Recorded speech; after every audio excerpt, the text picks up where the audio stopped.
Hi friends, എല്ലാവർക്കും GNN/GJയിലേക്ക് സ്വാഗതം. ഇന്നത്തെ വീഡിയോയിൽ കോവയ്ക്ക വരട്ടിയത് എത്ര ടേസ്റ്റി ആയിട്ട് ഉണ്ടാക്കാമെന്ന് നോക്കാം.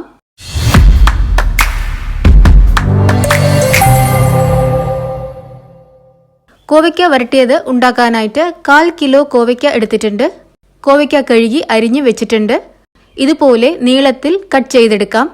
ഒരു പാനിലോട്ട് 1.5 ടേബിൾ സ്പൂൺ വെളിച്ചെണ്ണ ഒഴിച്ച് ചൂടാക്കിയതിനു ശേഷം ഒരു നുള്ള് ഉലുവ, 1/2 ടീസ്പൂൺ ജീരകം, 2 ടീസ്പൂൺ മല്ലി, 5 ചുവന്ന മുളക്, 1/4 ടീസ്പൂൺ പെരുംജീരകപ്പൊടി ചേർത്ത് ഒന്ന് വഴറ്റിയതിനു ശേഷം ചൂടാറിയതും മിക്സർ ഗ്രൈൻഡറിലോട്ട് മാറ്റി 15 ചെറിയ ഉള്ളിയും ചേർത്ത് ഇതുപോലെ അരച്ചെടുക്കാം. അരച്ചത് മാറ്റി വെച്ചതിന് ശേഷം അതേ പാനിലോട്ട് 1.5 ടീസ്പൂൺ എണ്ണ ഒഴിച്ച് ചൂടാക്കിയതിനു ശേഷം 1/2 ടീസ്പൂൺ കടുക്, കുറച്ച് കരിവേപ്പിലയും ചേർത്തതിനു ശേഷം നുറുക്കി വെച്ചിരിക്കുന്ന കോവയ്ക്ക ചേർക്കാം. ഇതിലോട്ട് 1/4 ടീസ്പൂൺ മഞ്ഞൾപ്പൊടി, കല്ലുപ്പ് അല്ലെങ്കിൽ സാദാ ഉപ്പ് ചേർത്ത് മിക്സാക്കി വേവാനായിട്ട് മൂടി വെക്കാം.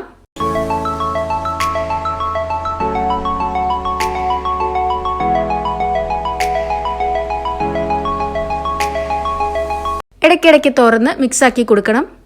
കോവയ്ക്ക വെന്ത് വന്നിട്ടുണ്ട്. ഇതിലോട്ട് അരച്ചു വെച്ചിരിക്കുന്ന മസാല ചേർത്ത് മിക്സാക്കാം.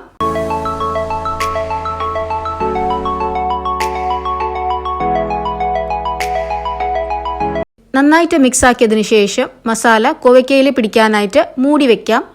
മസാല നന്നായി പിടിച്ച് ചെറുതായിട്ട് ഡ്രൈ ആയി വരുന്നവരെ അടച്ചു വെച്ച് കുക്ക് ചെയ്യാം.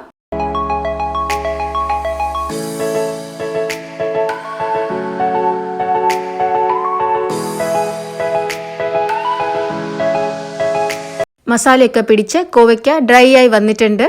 അവസാനമായിട്ട് 1 ടീസ്പൂൺ നാരങ്ങ നീരും ചേർത്ത് മിക്സാക്കിയതിനു ശേഷം ഗ്യാസ് ഓഫ് ചെയ്യാം. അങ്ങനെ നമ്മുടെ ഇന്നത്തെ റെസിപ്പി കോവയ്ക്ക വരട്ടിയത് തയ്യാറായി കഴിഞ്ഞു. വ്യത്യസ്ത രീതിയിൽ കോവയ്ക്ക ഉണ്ടാക്കി കഴിക്കാൻ ആഗ്രഹിക്കുന്നവർക്ക് ഇതുപോലെ ഉണ്ടാക്കാം. വെറുതെ ചോറിൻ്റെ കൂടെ കഴിക്കാൻ തന്നെ അടിപൊളിയായിരിക്കും. അപ്പം ഇതെല്ലാവരും വീട്ടിൽ ട്രൈ ചെയ്ത് നോക്കണം. എങ്ങനെയുണ്ടായിരുന്നു എന്ന് നിങ്ങളുടെ അഭിപ്രായങ്ങളും നിർദ്ദേശങ്ങളൊക്കെ താഴെ കമൻറ്റ് ബോക്സിൽ കൊടുക്കണം. നിങ്ങളുടെ ഫീഡ്ബാക്കാണ് കൂടുതൽ റെസിപ്പീസ് എനിക്കിടാനുള്ള പ്രചോദനം. ഇന്നത്തെ എൻ്റെ വീഡിയോ എല്ലാവർക്കും ഇഷ്ടമായി ഞാൻ വിചാരിക്കുന്നു. ഇഷ്ടമായെങ്കിൽ ലൈക്ക് ചെയ്തും ഷെയർ ചെയ്തും സബ്സ്ക്രൈബ് ചെയ്തും സപ്പോർട്ട് ചെയ്യാൻ മറക്കരുത്.